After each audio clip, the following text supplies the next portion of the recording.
ओम श्री गणेशाय नमः। ओम नमः शिवाय। शिवा का अपने मैल से गणेश को उत्पन्न करके द्वारपाल पद पर नियुक्त करना। गणेश द्वारा शिवजी के रोके जाने पर उनका शिवगणों के साथ भयंकर संग्राम। शिवजी द्वारा गणेश का शिरछेदन। कुपित हुई शिवा का शक्तियों को उत्पन्न करना और उनके द्वारा प्रलय मचाया जाना। देवताओं और ऋषियों का स्तवन द्वारा पार्वती को प्रसन्न करना।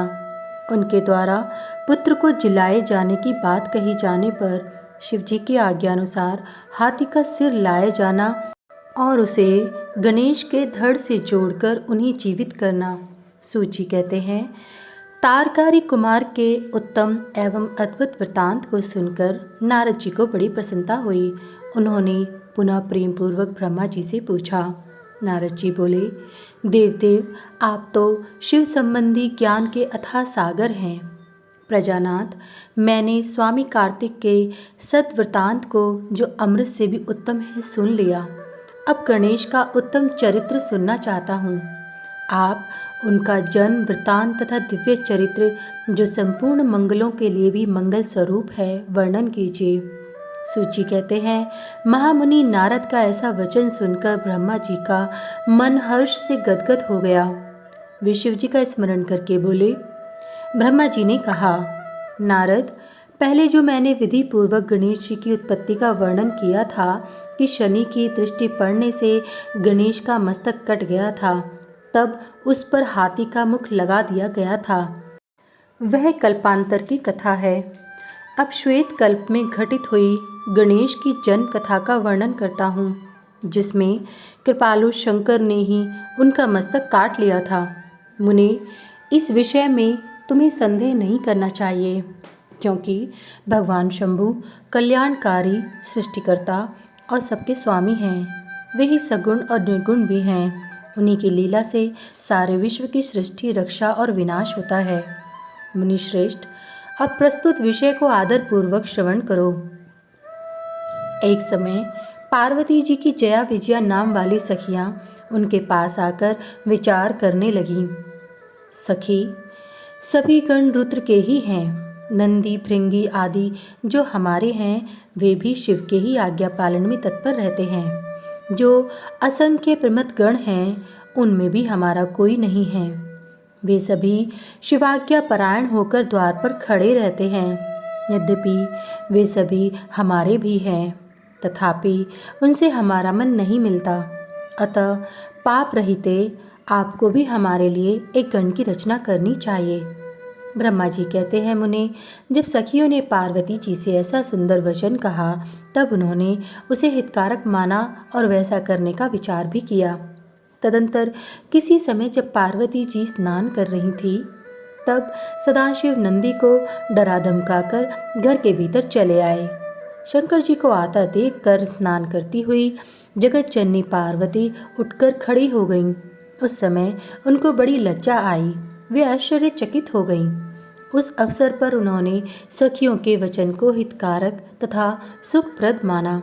उस समय ऐसी घटना घटित होने पर माया परमेश्वरी शिव पत्नी पार्वती ने मन में ऐसा विचार किया कि मेरा कोई एक ऐसा सेवक होना चाहिए जो परम शुभ, कार्यकुशल और मेरी ही आज्ञा में तत्पर रहने वाला हो, उससे तनिक भी विचलित होने वाला न हो।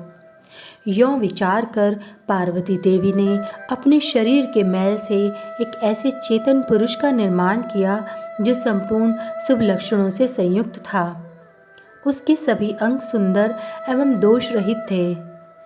उसका वह शरीर विशाल, परम शोभायमान और महान बल पराक्रम से संपन्न था। देवी ने उसे अनेक प्रकार के वस्त्र, नाना प्रकार के आभूषण और बहुत सा उत्तम आशीर्वाद देकर कहा, तुम मेरे पुत्र हो, मेरे अपने ही हो। तुम्हारे समान प्यारा मेरा यहाँ कोई दूसरा नहीं है। पार्वती के ऐसा कहने पर वह पुरुष उन्हें नमस्कार करके बोला। गणेश ने कहा, माँ, आज आपको कौन सा कार्य आ पड़ा है? मैं आपके कथनानुसार उसे पूर्ण करूँगा। गणेश के यों पूछने पर पार्वती जी अपने पुत्र को उत्तर देते हुए बोली, शिवा ने कहा, तात, तुम मेरे पुत्र हो, मेरे अपने हो, अतः तुम मेरी बात सुनो। आज से तुम मेरे द्वारपाल हो जाओ। सतपुत्र, मेरी आज्ञा के बिना कोई भी हठपूर्वक मेरे महल के भीतर प्रवेश न कर पाए, चाहे वह कहीं से भी आए, कोई भी हो। बेटा, यह मैंने तुमसे बिल्कुल सत्य बात कही है। ब्रह्मा जी कहते हैं, मुनि, यों कहकर पार्वती ने गणेश के हाथ में एक सुदृढ़ छड़ी दे दी।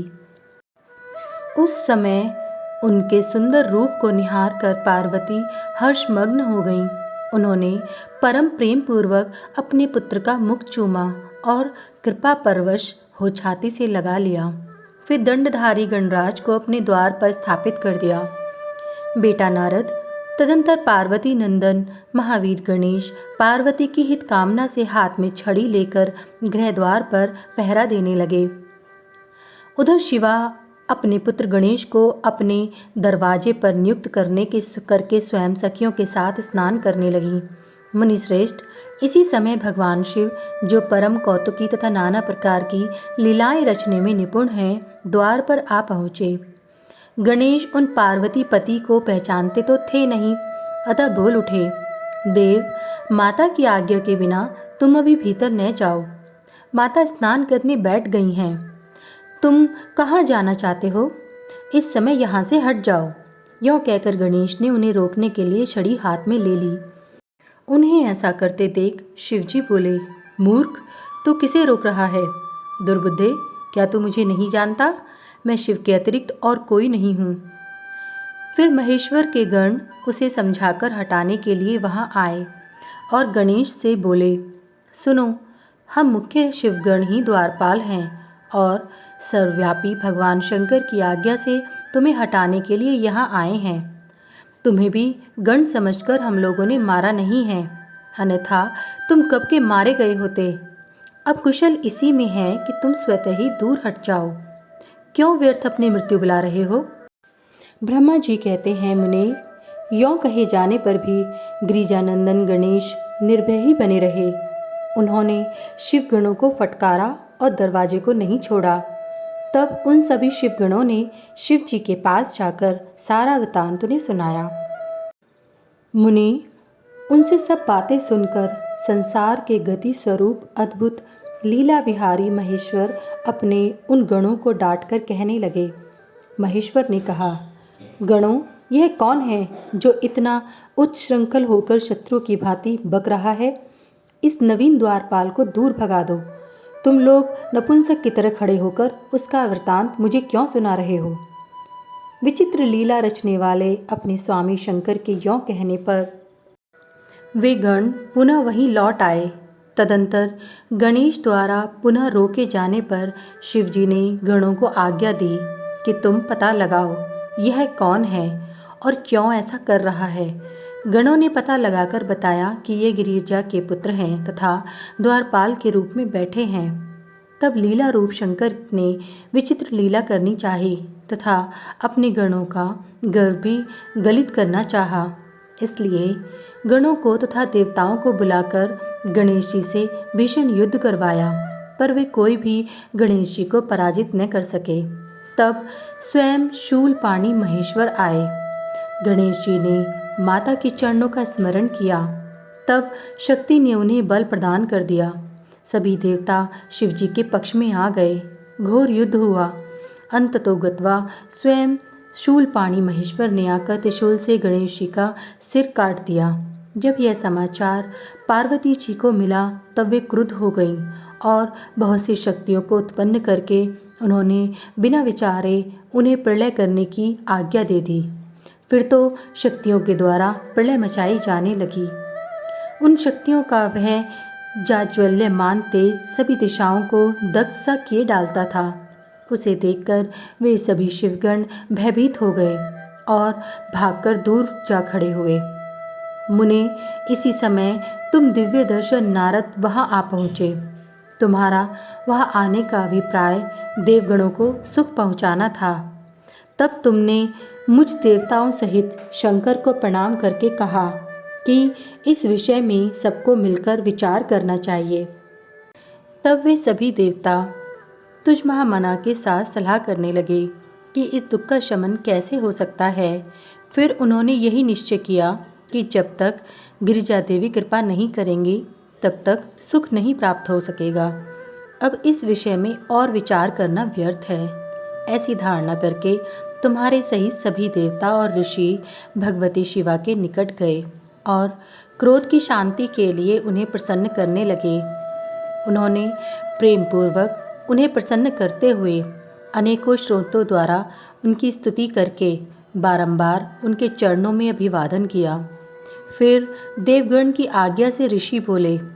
देव ऋषियों ने कहा, जगदम्बे तुम्हें नमस्कार है। शिव पत्नी तुम्हें प्रणाम है। चंडिके तुम्हें हमारा अभिवादन प्राप्त हो। कल्याणी तुम्हें बारंबार प्रणाम है। अम्बे तुम ही आदि शक्ति हो। तुम ही सदा सारी सृष्टि की निर्माण करती पालिका शक्ति और संहार करने वाली हो। देवेशी तुम्हारे कोप से सारी त्रिलोकी विकल हो रही है, अतः अब प्रसन्न हो और क्रोध को शांत करो। देवी हम लोग तुम्हारे चरणों में मस्तक झुकाते हैं। ब्रह्मा जी कहते हैं, नारद यों तुम सभी ऋषियों द्वारा स्तुति किए जाने पर भी परादेवी पार्वती ने उनकी ओर क्रोध भरी दृष्टि से ही देखा, किंतु कुछ कहा नहीं। तब उन ऋषियों ने पुनः उनके चरण कमलों में सिर झुकाया और भक्तिपूर्वक हाथ जोड़कर पार्वती जी ने निवेदन किया। ऋषियों ने कहा, देवी अभी संहार होना चाहता है, अतः क्षमा करो, क्षमा करो। अंबिके तुम्हारे स्वामी शिव भी तो यही स्थित हैं, तनिक उनकी ओर तो दृष्टिपात करो। हम लोग ये ब्रह्मा विष्णु आदि देवता तथा सारी प्रजा सब तुम्हारे ही हैं और व्याकुल होकर अंजलि बांधे तुम्हारे सामने खड़े हैं। परमेश्वरी इन सब का अपराध क्षमा करो। शिवे अब इन्हें शांति प्रदान करो। ब्रह्मा जी कहते हैं, मुनि सभी देवर्षि यों कहकर अत्यंत दीन भाव से व्याकुल हो हाथ जोड़कर चंडिका के सम्मुख खड़े हो गए। उनका ऐसा कथन सुनकर चंडिका प्रसन्न हो गई और उनके हृदय में करुणा का संचार हो आया। तब वे ऋषियों से बोली। देवी ने कहा, ऋषियों यदि मेरा पुत्र जीवित हो जाए और वह तुम लोगों के मध्य पूजनीय मान लिया जाए तो संहार नहीं होगा। जब तुम लोग उसे सर्वाध्यक्ष का पद प्रदान कर दोगे तभी लोक में शांति हो सकती है, अन्यथा तुम्हें सुख नहीं प्राप्त हो सकता।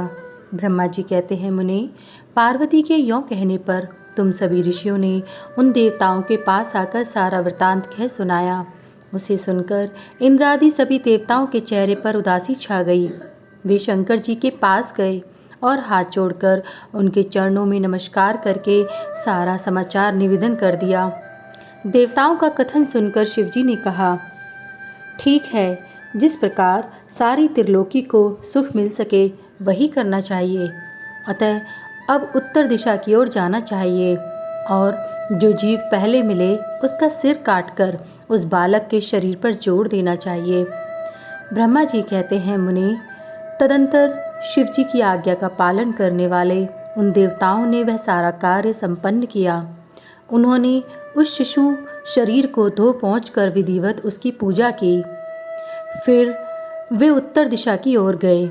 वहाँ उन्हें पहले पहल एक दांत वाला एक हाथी मिला। उन्होंने उसका सिर लाकर उस शरीर पर जोड़ दिया।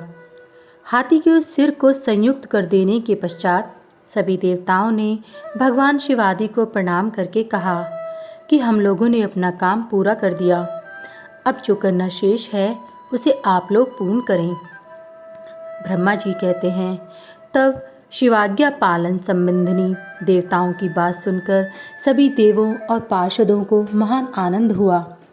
तत्पश्चात ब्रह्मा विष्णु आदि सभी देवता अपने स्वामी निर्गुण स्वरूप भगवान शंकर को प्रणाम करके बोले, स्वामिन आप महात्मा के जिस तेज से हम सभी उत्पन्न हुए हैं, आपका वही तेज वेद मंत्र के अभियोग से इस बालक में प्रवेश करे। इस प्रकार सभी देवताओं ने मिलकर वेद मंत्र द्वारा जल को अभिमंत्रित किया। फिर शिवजी का स्मरण करके उस उत्तम जल को बालक के शरीर पर छिड़क दिया। उस जल का स्पर्श होते ही वह बालक स्वेच्छा से शीघ्र ही चेतना युक्त होकर जीवित हो गया और सोए हुए की तरह उठ बैठा। वह सौभाग्यशाली बालक अत्यंत सुंदर था। उसका मुख हाथी का सा था, शरीर का रंग हरा लाल था, चेहरे पर प्रसन्नता खेल रही थी। उसकी आकृति कमनीय थी और उसकी सुंदर प्रभा फैल रही थी। मुनीश्वर पार्वती नंदन उस बालक को जीवित देखकर वहां उपस्थित सभी लोग आनंद मग्न हो गए और सारा दुख विलीन हो गया। तब हर्ष विभोर होकर सभी लोगों ने उस बालक को पार्वती जी को दिखाया। अपने पुत्र को जीवित देखकर पार्वती जी परम प्रसन्न हुई। अध्याय 13 से 18 समाप्त।